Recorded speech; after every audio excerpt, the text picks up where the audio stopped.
Hi there guys, and welcome once again to Jonesy's Question Time. So it's been quite a few weeks since the last one. I think it's about 2 weeks since I recorded the last one, and for that reason there's not really that many tonight. Well, there is five questions, but 3 of them are from the same person.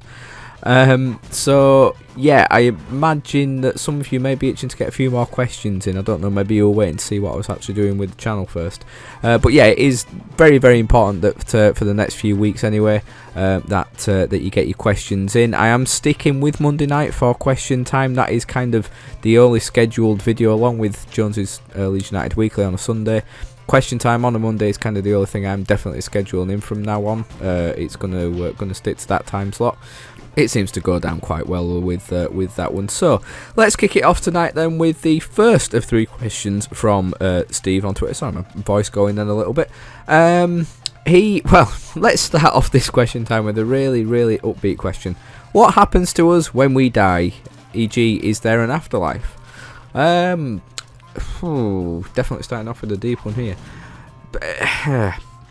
Personally, with the way that I look at things, you know, I am not a religious person in the slightest. I've tried it. That's kind of what, you know, I've tried religion, but it just wasn't quite for me. I think I've in the past I wanted to kind of have faith and believe that there was more to life than kind of just this, and you know, there was some kind of higher being up there, and there was a meaning to it all, and there was an afterlife and everything.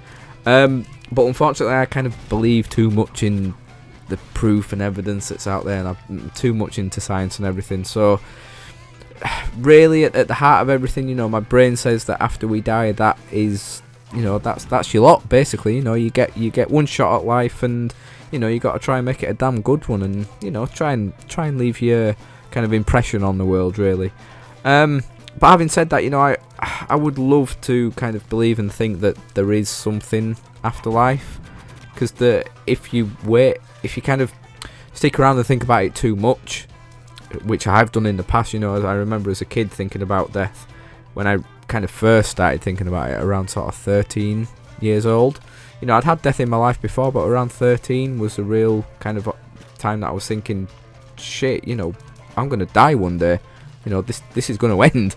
And I got really down about it, and I got really upset about it. I remember that. And now, you know, if you do think about it too much, you know, just thinking that that's it, you know, one day there's just going to be nothing there. It is hard to think, and it is hard to kind of get your head round. So it's definitely not a good idea to overthink it. You know, I would love there to be sort of, I don't know, maybe just replaying your life over and over again. You know, the thought of, you know, dying and it literally just being nothing, which doesn't make sense. You know, it's kind of hard to take, but I don't know. I can't really bring myself to think that, you know, there is an afterlife and you go up to heaven or you go down to hell, or, you know, you get reincarnated or something. I don't know. It's just hard for me to believe. I would love to believe in it, and I would love for it to be real, but for me, it just, it doesn't work for me, I'm afraid. So thank you for that first question, Steve. Let's go on to Daniel Eatwell, who has asked me a gaming question. He said, what are some of your favourite console or PC games that you used to play as a kid? Wow, opening a can of worms there, Daniel. I started playing games in around, I would say, 95, 96. About 6 or 7 years old, so kind of 96 going on to 97. And oh god, it was from then on that I just absolutely loved them so much. One that always kind of sticks out to me is either Toy Commander, that was on the Dreamcast. I remember getting the Dreamcast actually one Christmas. I was so fortunate. You know, I got a Dreamcast one Christmas, and one of the games I got with it was Toy Commander. And I remember spending the majority of, not the majority of Christmas Day, the majority of Boxing Day playing Toy Commander, and oh my god, it was such a good game. Like, I would love to go back to it now. I do get the feeling I may be disappointed if I went back to it now, but back then it was just the most amazing. You know, as a kid, you know, you love your toys, and you know, apart from Toy Story, you know, the thought of your toys coming to life was kind of a rare thing to see. So actually playing a game where the toys were alive and doing these crazy things around this little boy's house, I spent so much time on that game. Toy Commander was a real joy for me. Banjo-Kazooie as well on the N64 was just a joy to play. It really was. It was, although you were kind of defeating villains and baddies, it had that happy, upbeat feel to it. I think the music behind it all kind of always gave it that upbeat feel. And Kazooie was a funny little bird. So yeah, Banjo-Kazooie was always good. GoldenEye, I absolutely bloody loved that game when I was a kid. Looking back, I have no idea how I completed it, because I played it just before I got rid of it a couple of years ago, and I could not complete it for shit. So how I managed to do that as a kid, I really don't know. I remember what was her name? Was it Xena or the nasty lady anyway from GoldenEye? That particular level where you're like in the forest or the jungle and she's just like battering you with a like proper machine gun, a minigun thing. I used to hate that level so much. But yeah, GoldenEye was amazing. SmackDown 2, as a kid that loved wrestling, SmackDown 2 was just, well, to this day for me is still the best wrestling game that has ever been released. Obviously not a big fan of wrestling anymore, but ones that I have played since have just never come close to SmackDown 2. FIFA World Cup 98 as a football game was the one that I always used to play as a kid, and I still to this day consider to be one of the best football games that ever was. Siphon Filter, Wipeout, Tony Hawk's Pro Skater 2, to mention a few, they were great. And also Super Mario World, for me, is my favourite Mario game, and will always be the best, really. I absolutely loved that game to pieces. So yeah, thank you very much, Daniel. Oh god, you brought back some proper nostalgia there for me. Absolutely loved those games, so thank you very much for that question. Let's go back to Steve, who was asked a very random question. Do you think that Charles Ingram really did cheat on Who Wants to Be a Millionaire? It seems unlikely. For those of you that don't know, Major Charles Ingram won £1 million on Who Wants to Be a Millionaire. I think he was the second person to win it at the time. This is going back to early 2000, early noughties, I think. Maybe around 2003, 2004, something like that. But it basically got found out that he cheated basically by his wife coughing in the crowd, in the audience, should I say? So yeah, I mean, from what I've seen, Steve, I mean, all evidence seems to suggest that he definitely did cheat. From everything that I've seen, she was always, I think she either did 1 cough for A, 2 coughs for B, 3 coughs for C, and 4 coughs for D, obviously. And I mean, from the footage and everything that I've seen, I remember watching a program on it when there was very little. Well, no, I wouldn't be very little. I'd have only been 14, wouldn't I? But I remember watching many years ago a program on it, and yeah, I mean, the evidence was kind of there to see. And he did give the money back. I mean, I've not really followed his life after that, really, so I don't know if he's still proclaiming his innocence or not. But he had a good couple of years out of it, and then he had to pay it all back. So yeah, that's what you get for trying to cheat in front of the nation.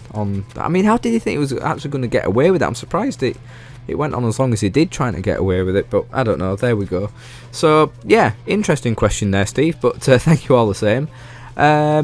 James Mahoney said, are you following the Rugby World Cup or watching any games at Ellen Road?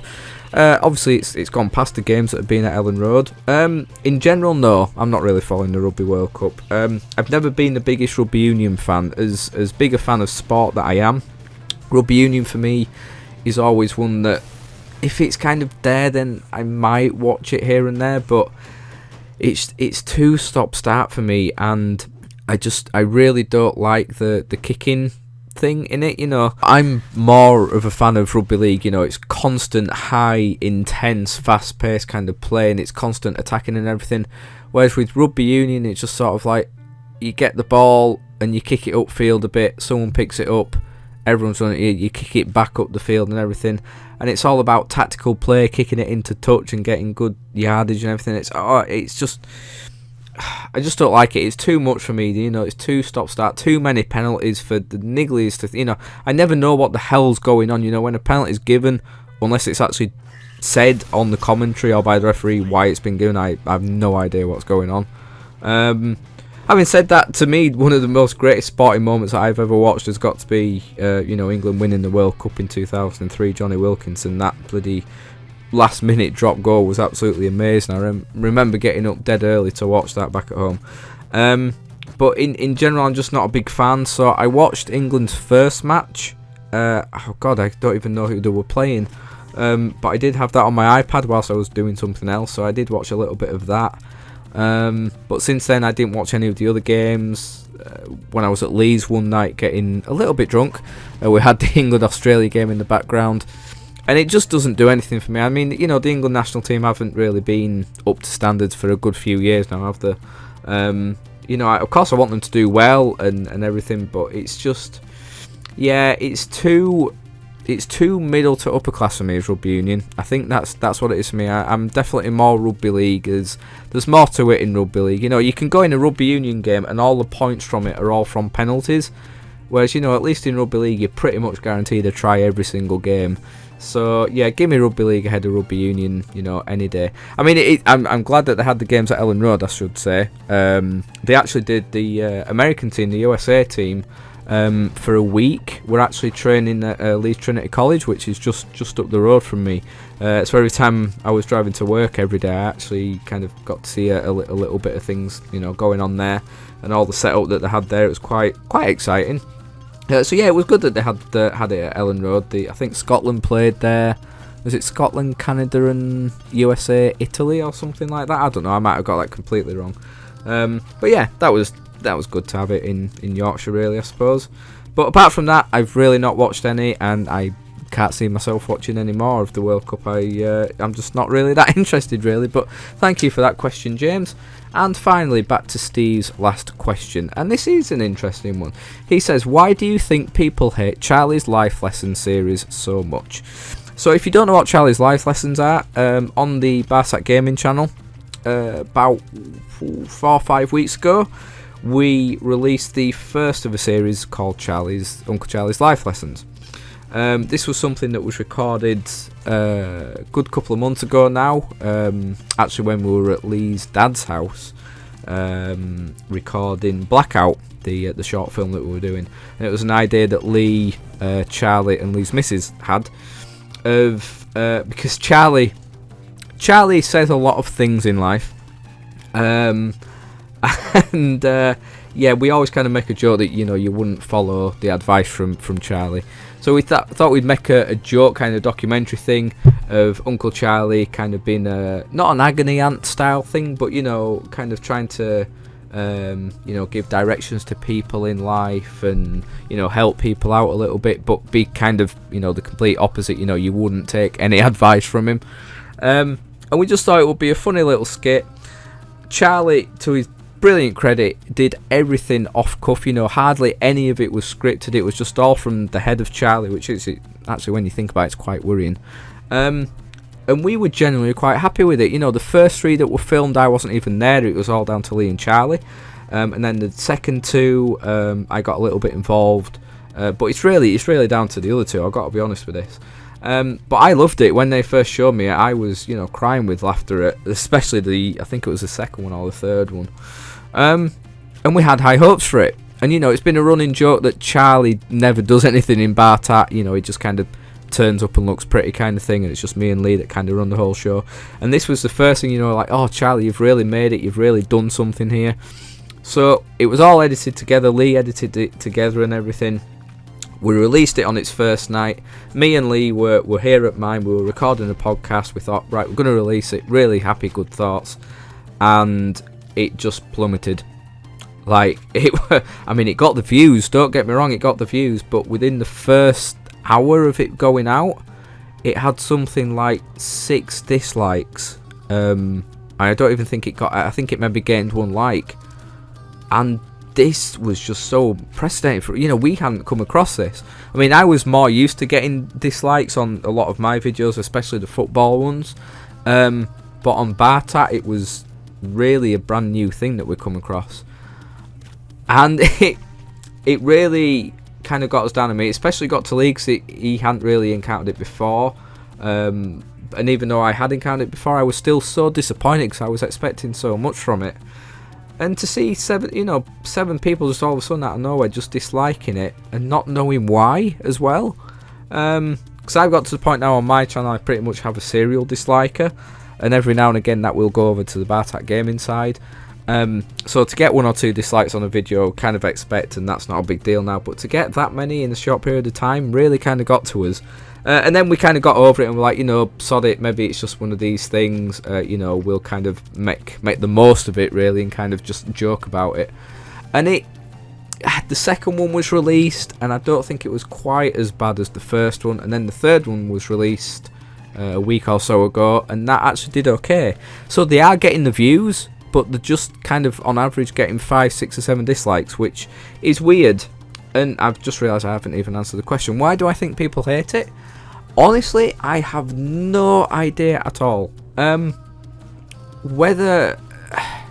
See, the fact that it was picked up so quickly makes me wonder whether it's kind of one of these bots that pick up on things on YouTube, and then kind of like dislike bots, because they are out there.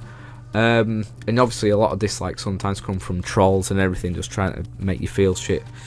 But I don't know. I mean, it can't be down to anything we've done in it, because there's nothing controversial in it. And we genuinely think that quite a lot of it is... I mean, if people don't find it funny and everything, then fair enough, but to go out of your way to dislike it, it kind of made us ask a lot of questions, but now we just kind of accept it. It's just one of those things, and it's definitely going to be one of those things in the future, you know. Oh, everyone hates Uncle Charlie. So really, in a way, we're not obviously not glad that it's happening that way, but it has given us something to kind of play up on a little bit, I suppose. But genuinely, Steve, I really don't know. It's a really good question, because, like I say, it gets a lot of views, and we are getting a lot of likes now as well, which is good. And we have had people comment to us saying, you know, they have no idea why it's getting the hate, and it's a really good series and everything. So I don't know, it might just be one of those things, you know. YouTube is a weird and wonderful place, and maybe this is just one of those very weird moments. So anyway, there we go, Steve. Thank you very much for all your questions you've sent in, and also to Daniel and James. Thank you for your questions this week, guys. So like I say, I literally have no more questions now. That's all that got sent in a few weeks ago. So for the next question time video, please do send your questions in. Leave them in the comment section, either on this video or on my Twitter at ChrisJonesLUFC. If you're leaving them on Twitter, then please do use the hashtag Jonesy's questions or something along those lines anyway, just so it makes it easier for me to kind of see them and everything. And like that, you know, keep it varied, you know, don't just stick to football, don't just stick to gaming, you know, just keep it nice and random and varied, and it kind of keeps the flow going along quite nicely. So I hope you enjoyed that, guys. Thank you very much for watching, and until next time, take care of yourselves, and I will see you all very soon.